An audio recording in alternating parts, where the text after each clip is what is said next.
Bonjour et bienvenue chez DigiSchool, je suis Oriane, votre professeure de droit et de grands enjeux du monde contemporain. Nous allons nous intéresser aujourd'hui aux effets du contrat.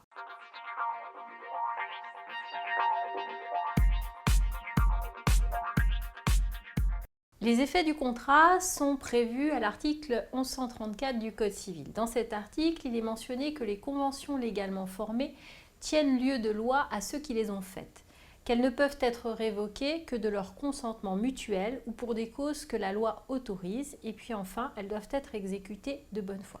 Donc à partir de cet article, on en déduit l'effet obligatoire du contrat, l'effet relatif, et puis également l'obligation d'exécuter de bonne foi.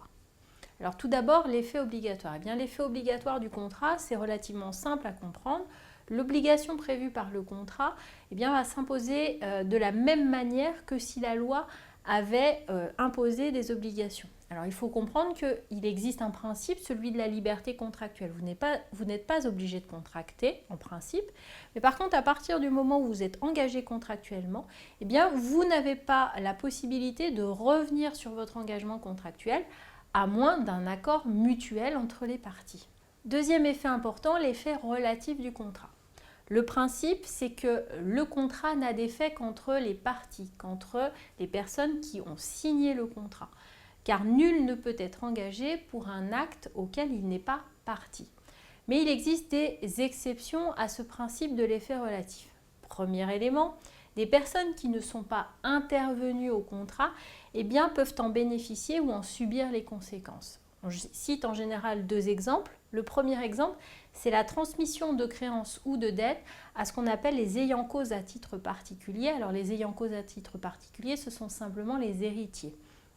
Deuxième exemple, l'acquéreur d'un immeuble loué doit poursuivre le bail de location qui avait été signé auparavant par le vendeur.